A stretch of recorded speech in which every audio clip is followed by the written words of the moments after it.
Hello everyone. Last video में हमने evolution of public administration देखा, उसमें जो 5 फेजेस देखे। और आज हम बात करने वाले हैं पब्लिक एडमिनिस्ट्रेशन और प्राइवेट एडमिनिस्ट्रेशन की। कौन कौन से एस्पेक्ट्स हैं, फीचर्स पे बात करें, जहाँ पर्पस क्या है, पर्पस के बेस पे यहाँ पे जो पब्लिक एडमिनिस्ट्रेशन का जो पर्पस है उसका है वेलफेयर, सर्विस और सोशल जस्टिस। वहीं अगर प्राइवेट एडमिनिस्ट्रेशन की बात करें तो प्रॉफिट, ग्रोथ, एफिशिएंसी की बात करता है, ये उसका पर्पस है। उसके बाद अगर अथॉरिटी देखें, अथॉरिटी तो पब्लिक एडमिनिस्ट्रेशन में जो अथॉरिटी वो है लीगल और political. Private administration property and managerial. Decision making की बात करें तो रूल बाउंड, और यहाँ पे क्या होता है, स्लो डिसीजंस होते हैं। और प्राइवेट एडमिनिस्ट्रेशन में देखा जाए तो फ्लेक्सिबल यहाँ पे जो डिसीजन मेकिंग है, और यहाँ पे जल्दी क्विक जो फैसले लिए जाते हैं। अकाउंटेबिलिटी यहाँ पे पब्लिक और लेजिस्लेटिव। और दूसरा जहाँ पे प्राइवेट एडमिनिस्ट्रेशन में ऑनर्स या फिर शेयर होल्डर्स हैं, उनके प्रति वो अकाउंटेबल होने चाहिए।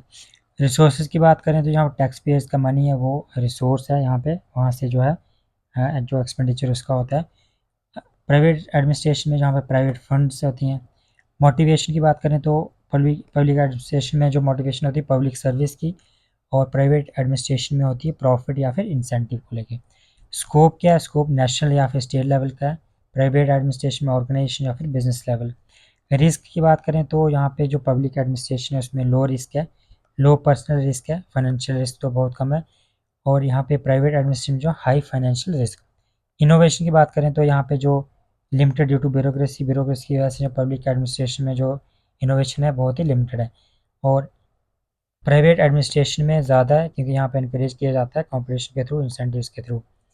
वहीं अगर हम बात करें जो पब्लिक और प्राइवेट एडमिनिस्ट्रेशन है, यहाँ पे डिस्टिंक्शन की बात कौन कौन से जो थिंकर्स करते हैं, यहाँ पे Paul H Appleby, Herbert Simon और पीटर ड्रकर। तो इनके द्वारा कुछ व्यूज़ हैं जो इनको डिफ्रेंशिएट करते हैं, डिस्टिंक्शन, इनका डिफरेंस हम देख लेते हैं। सबसे पहले यहाँ पे फर्स्ट पॉइंट है, जो पब्लिक एडमिनिस्ट्रेशन का जो मेन ऑब्जेक्टिव है क्या है, सर्व करना पब्लिक इंटरेस्ट को, और यहाँ पे जो वेलफेयर बढ़ाना और जो सिटीजन्स है उनकी लाइफ को बेटर बनाना। प्राइवेट एडमिनिस्ट्रेशन यहाँ पे बात करती है सर्विंग, जो प्राइवेट इंटरेस्ट है उनको सर्व करती है। नेक्स्ट में obligated to deliver the social goods and services.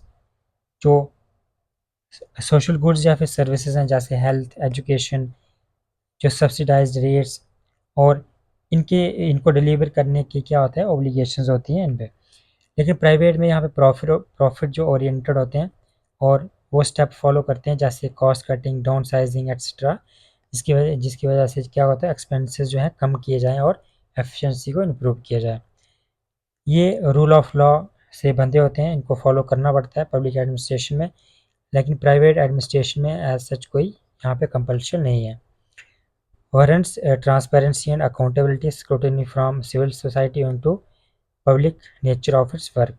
Public nature of work है, इसलिए यहाँ पे ट्रांसपेरेंसी और अकाउंटेबिलिटी होना जरूरी है, और यहाँ पे जो स्क्रूटिनी भी यहाँ पे होती है।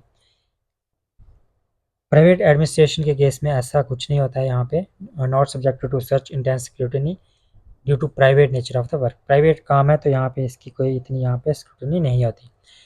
Subject to political direction and control, यहाँ पे पॉलिटिकल इंटरफेरेंस होती है, डायरेक्शन और कंट्रोल यहाँ पे होता है।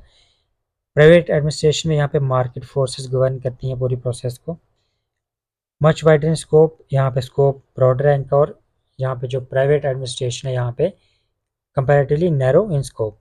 तो ये था डिफरेंस पब्लिक एडमिनिस्ट्रेशन और जो प्राइवेट एडमिनिस्ट्रेशन है उसके बीच में। नेक्स्ट वीडियो मिलते हैं नेक्स्ट टॉपिक के साथ। Thank you.